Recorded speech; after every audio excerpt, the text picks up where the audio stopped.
when I was a young teenager, I was 315 pounds. I was overweight, unmotivated, low on energy, and a lot of the normal things I would do in my day-to-day life would be a constant struggle, whether it be to get into class or even like walking up the stairs. I had no direction in life, and even when I tried to get into the gym, after 2 months, I just quit because I wasn't seeing the progress I was seeing. Does this sound familiar to you? Tune in for Mind the Pre.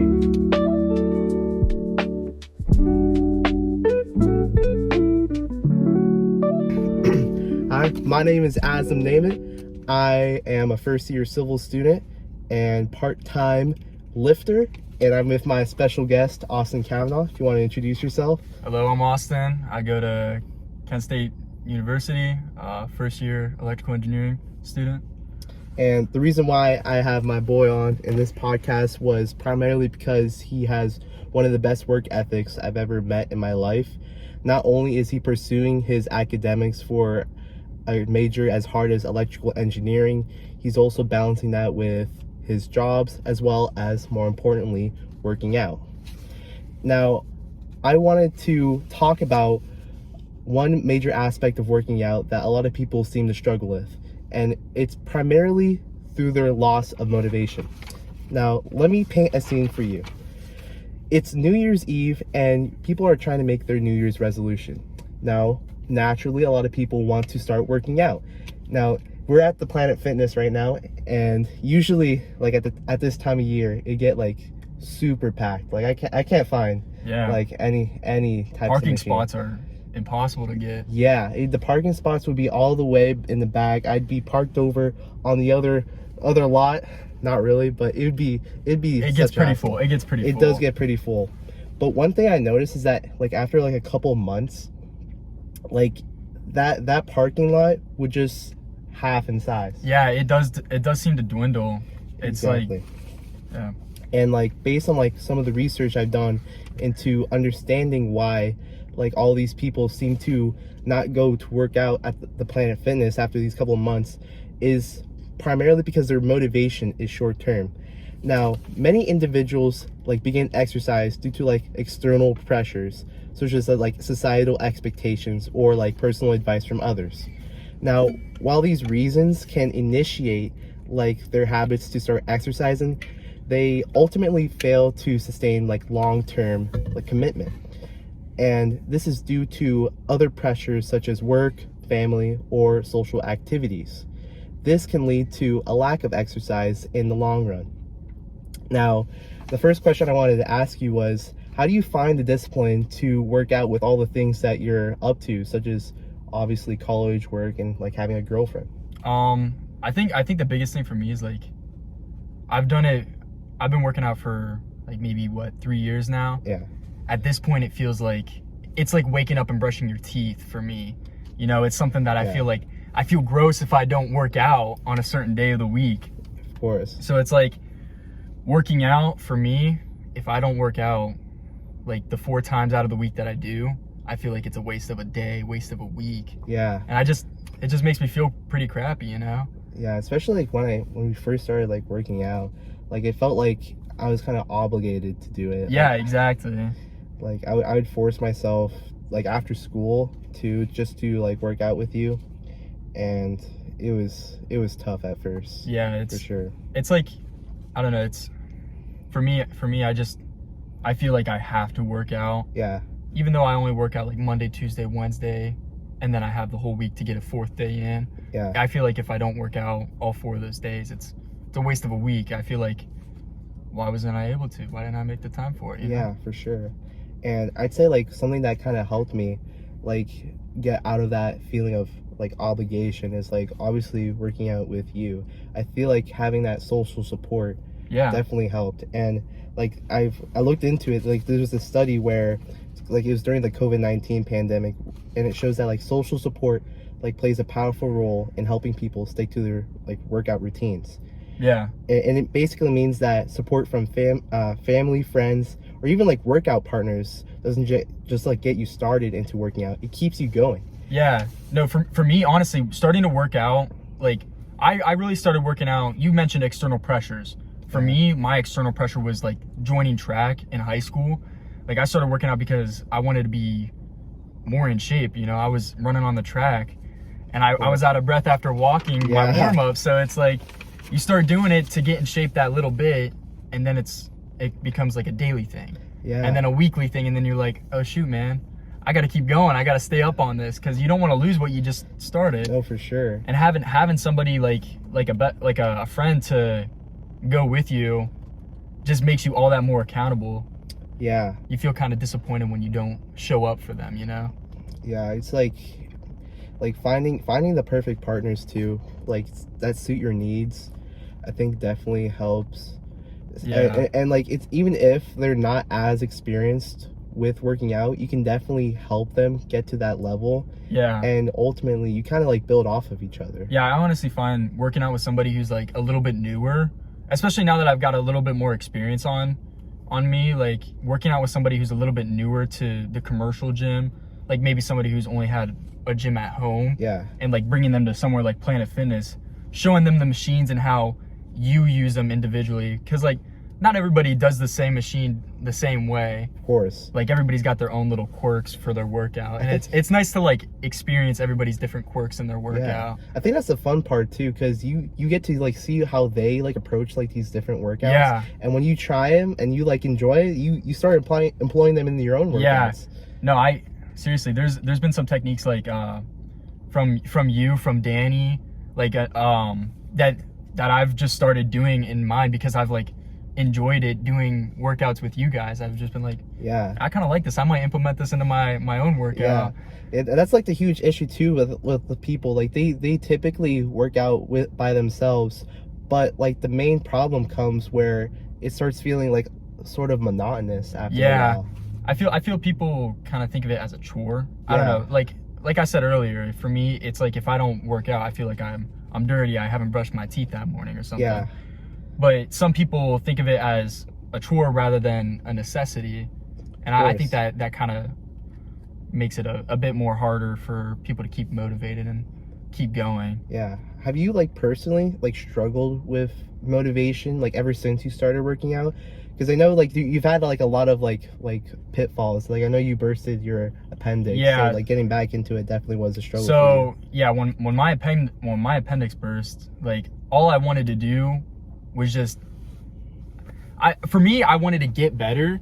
Yeah. And go back into the gym. But when I finally got into the gym, I felt like so much weaker. Like I was barely doing weights that I was used to. Yeah. I felt like I couldn't engage my core like nearly as much as I was. Of course. And I was just like not pushing the same way, and it was such a blow to the ego. Yeah, it's like it's an ego blow, and you feel horrible for it.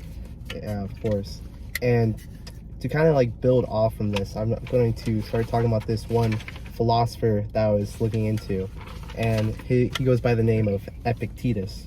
Now, it says that Epictetus was a Greek Stoic philosopher born into slavery around 50 CE in present-day Turkey. After gaining his freedom in Rome, he studied philosophy and later taught it in Greece. Though he never wrote anything himself, his student compiled his teachings into the Enchiridion, a manual for living with discipline, clarity, and inner peace. His philosophy teaches that while we can't control external events, we can control our thoughts, actions, and responses. As such, Epictetus supports that progress comes not from motivation or appearances, but from building discipline and focusing what's truly within your control. And a specific quote that I wanted to refer to was in the Enchiridion chapter 12, where he states, "If you want to improve, be content to be thought foolish and stupid with regard to external things. Don't wish to be thought to know anything, and even if you appear to be somebody important to others, distrust yourself." And basically what that excerpt means is to embrace the beginner stage. I believe that growth means being okay with appearing foolish, and that the gym is full of people who have started somewhere. I've definitely had my start in the gym. I've looked very stupid with some of the workouts that I've done, and you know this too. No, for sure. I remember some of my first workouts, like doing some of the goofiest things. Like I remember, it's like all personal preference when it comes to like creating your own workout. I remember I used to ask like AI. I would ask AI to make the workout split.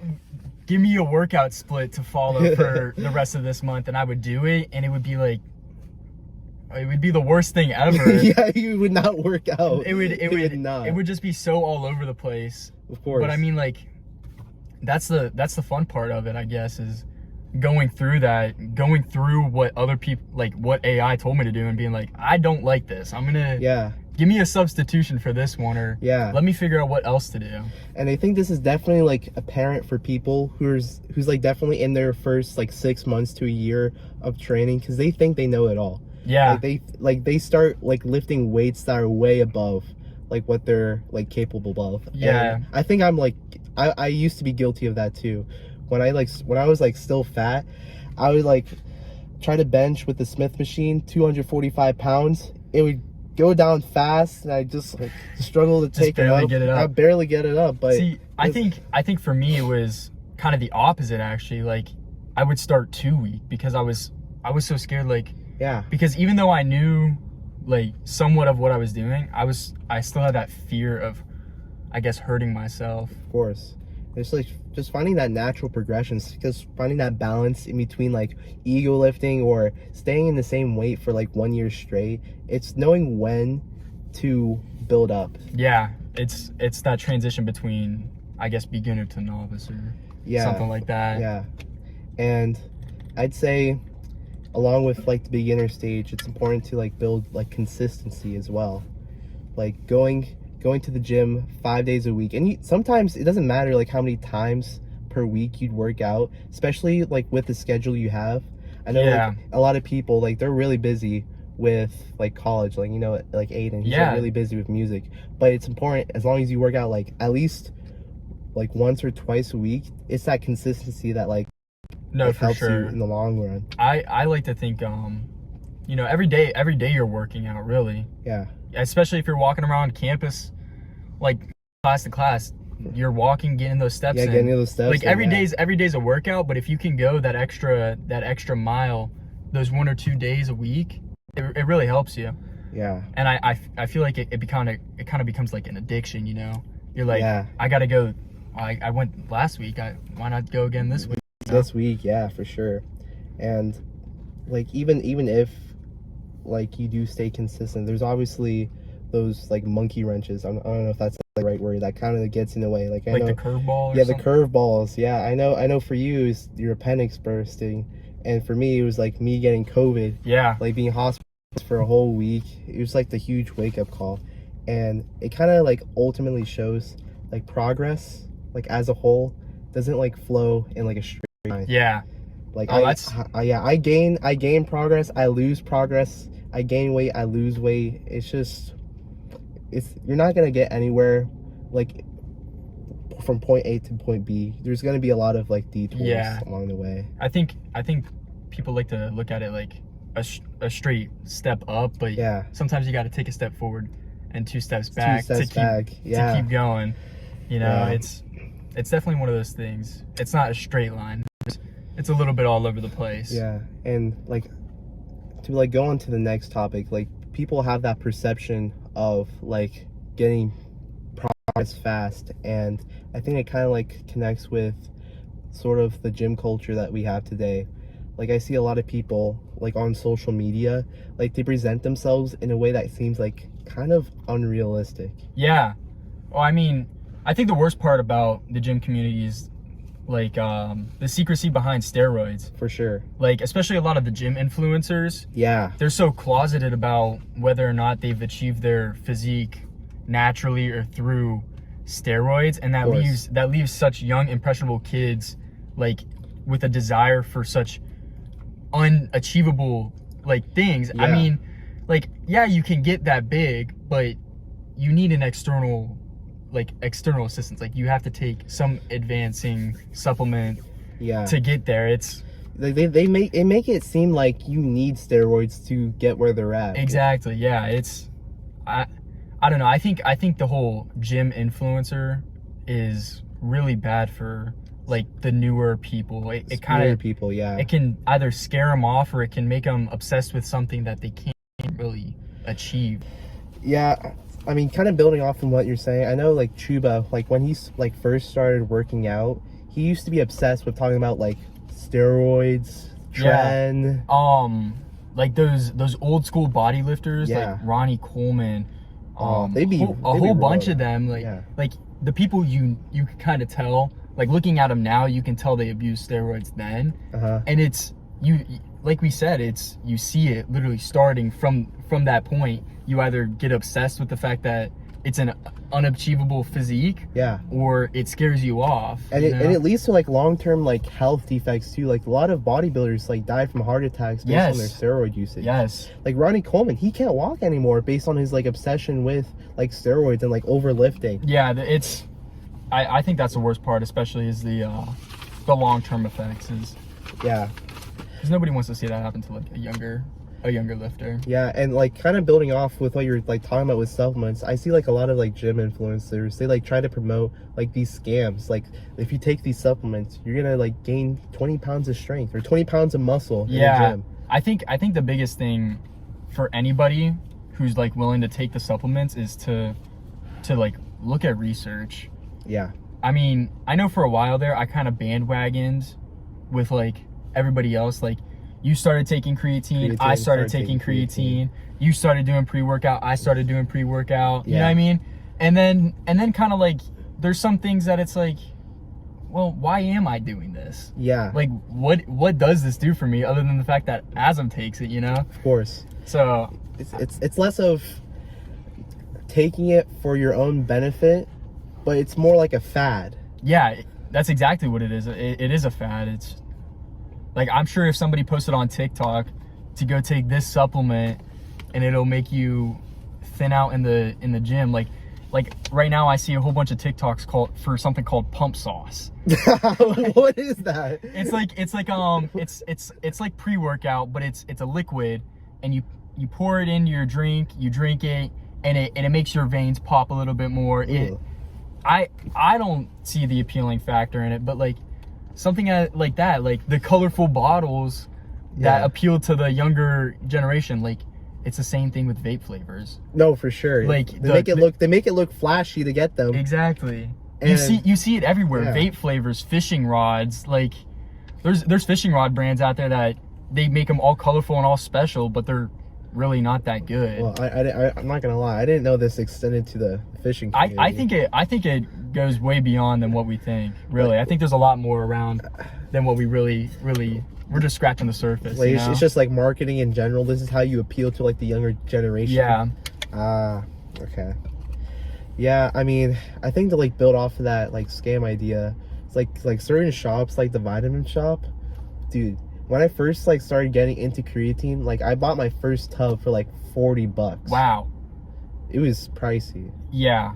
See, now I'm already frugal when it comes to buying things. Yeah. So like for me to spend $80 at Myers for some creatine and some protein powder, like that's a lot. Yeah, I think that deters like a lot of people trying to get into the gym too, because they're coming in with the mindset, this is how much I had to spend to like look good or to like reach my goals. Yeah, it does kind of get to a point, but then at the same time, when I don't know, I like to buy a little bit cheaper. Yeah. I mean, I don't go to GNC or the vitamin shop because GNC will charge you like $100 for a tub you can get at Myers that's nearly half the price. Of course. So I do see where it scares some people off, but I don't know. Yeah, I mean, you're always gonna find a place that's cheaper. Like I know at the Sam's Club, like I went from paying $40 for creatine to like paying like $15 for creatine. Yeah, it is. It's being mindful, like where you get your stuff from. Yeah, I think that kind of falls back into like doing your research. It's all the same stuff at the end of the day. Yeah. You don't have to like, you shouldn't fall for like stuff because it looks cool.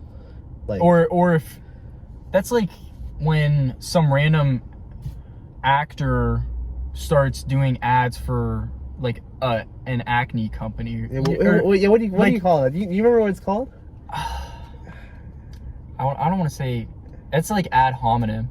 I don't think it's I'm ad 90% sure that's not what they call it. But it might be ad hominem. You'd have to look that up. It's I don't need to look at them. or it's like I know that's not. I think it's like appeasing to the people, or Yeah, it's one of those words. It's one of those. But words. it's like you're putting this really popular, trendy guy on this product that he knows nothing about. Yeah. And marketing to these young, impressionable kids. Of course. Who then go to the gym, they realize it's not working. Yeah, and they just stop. Yeah, it either they stop or they try to find a solution, and the solution leads them down a worse path. Yeah, it's just it's a huge money hole. It really is. It burns their money right up too. And to kind of build off of like what we were talking about earlier with being motivated and finding the right habits, I would like to talk about like small habits that stick, and I would like to see if you kind of related to this.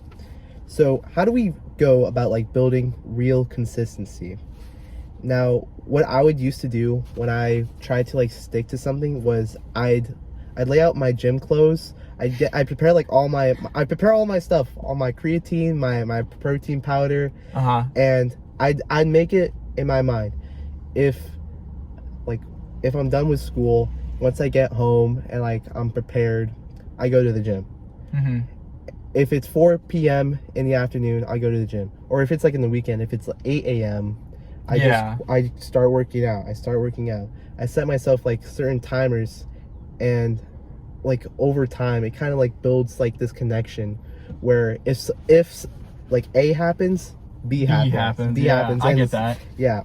And it's related to this notion called implementation intention. And it starts, well, basically how it works is where your brain starts linking 2 and 2 together. And over time, like things start becoming automatic to help you like stay consistent. Yeah. I was wondering if you've like done something like similar to like do that. So like for me, I mean, you talked about like pre-mixing your creatine in your pre-workout, right? Yeah. For me, I was never good at like doing it the night before or something like that. So I implemented it into like my morning routine where before I brush my teeth, I take my creatine and then I brush my teeth. So it's like, I don't know why everything's been revolving around brushing my teeth, but it's like, if I do this, I know I have to brush my teeth. So then I make sure that I do it before I brush my teeth. Cause it's like, I don't know, when you take creatine and you dry scoop it, it's gritty. It's got a sandy texture. So then brushing my teeth kind of gets it out of my mouth. You know what I mean? No, I was definitely going to bring up the brushing your teeth part too, because this is kind of tied to that notion of like doing something to where it becomes sort of routine. Yeah. I don't know. Like when I first started working out, like my main goal was to like lose weight. So I'd like implement like certain habits that would help me stay consistent with like losing weight. Now after I did that, like I was done, like season's over. I wanted to start like gaining muscle. So I started implementing like certain things to help me build consistency for building muscle. Like for example, I make myself dinner, or like by like heating up like say grilled chicken. Yeah. Like after a workout. It's more of like linking like your brain to do something at a certain time so that you stay consistent with it. I think a great way to help with that is setting reminders too. Yes. We have so much technology in our life. Yes. Like there's no way you should ever forget to like take out the trash or anything like that. Dude, just set a reminder to like go off when you get home, make dinner, make a protein shake or something like that. I know you had something like a reminder like that too with like alarms. Yeah, for a while there I was doing like reminders to like clean my cat litter, like stuff like that. You know, do my chores so I wouldn't forget, and then my parents would come home and yell at me for them. Yeah, of course. That was a while ago. Now, to kind of close this podcast out, I'd like to talk about like bringing it back. Like, why are you doing this? Like, what's your why into like why you're working out? You know, I never really had a why. For the longest time, it was just because I wanted to be like, I've always been a little bit skinnier, kind of scrawny. Yeah. I think the biggest thing for me is I was tired of being skinny. I wanted to kind of put some muscle on, course. show off a little bit. But at this point, now it's, I don't know, it's just, now I do it so I don't feel like crap. Of course. I feel like I have a bit of a dependency on the gym at this point. Yeah. I'm a bit addicted to it. I'd say the same exact thing, but like completely opposite of end of the spectrum. Like I hate being seen as like bigger, as overweight. Yeah. Like, all these kids at school, they used to make fun of me for being chubby. I know Brian used to make all those jokes. Fatty boom, dude. I was Fatty Boombalatti. That's what he would call me. Yeah, I do remember that. I got to be honest with you. I definitely was an enabler. Okay. Why is he on this podcast, by the way? I might have been a little bit, but nowadays it's definitely, I'm doing this because it's part of me. It's part of my life. Yeah, it's hard to like, once you start it. something like this, it's hard to just cut it off. Like, yeah. For you getting COVID for the week, all you did was think about like, I need to start working out. Or for me, when my appendix burst, all I could think about was getting back into the gym and starting to push more. So you just kind of like, it fits into your schedule to the point where you want to build your schedule around it. Yeah. It's like one of those things you have to get done. Of course. To kind of summarize like all the points that we made, to kind of discuss, it's important to control what you can, to embrace the identity of being a beginner, to not compare yourself to what you see online, to start small and kind of build yourself up with these kind of habits to link your brain with doing things, and to remember the importance of consistency.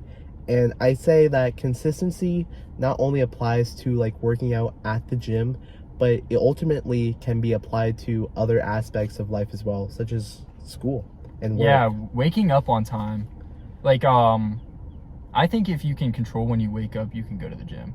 You know, like, nobody wants to wake up at 6 a.m. on a Saturday. Everybody wants to sleep in. Yeah. But if you can get up at 6 a.m. and go to the gym, dude, imagine what else you could do. Of course. Like, you got so much time in your day. You can get everything done.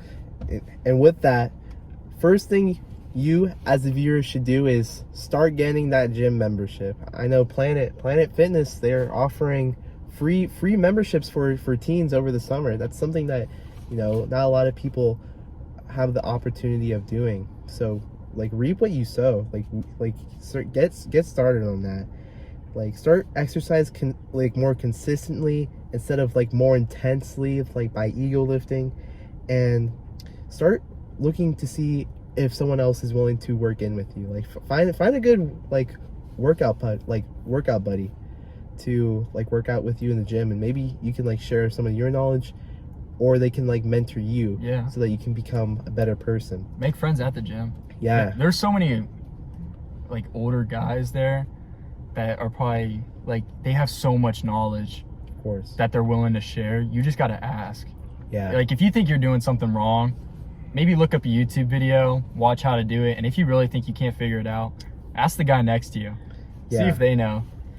Yeah, and with that, it's important to like look at like good role models, not only like the people you know in real life, but even like a lot of people online. Like, I know that we talked about like the toxic gym culture, but there's definitely like a lot of like gym creators who are very educational, very mindful about like some of the things that people do at the gym.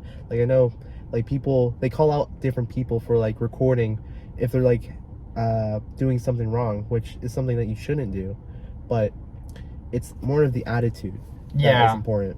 I don't know, I don't watch a whole lot of like gym influencers to begin with, but I mean, when you're starting, it's important. Yeah, when you get into it, you start like going down this path of like, I mean, for one example, like the Trend Twins, dude. Yeah. I think they're obnoxious. Yeah. And then you switch over to someone like Jeff Nippert, who's like crazy science-based. He's like literally quoting peer-reviewed, of course, like research in his videos. It's important to like find what role models work for you. Of course.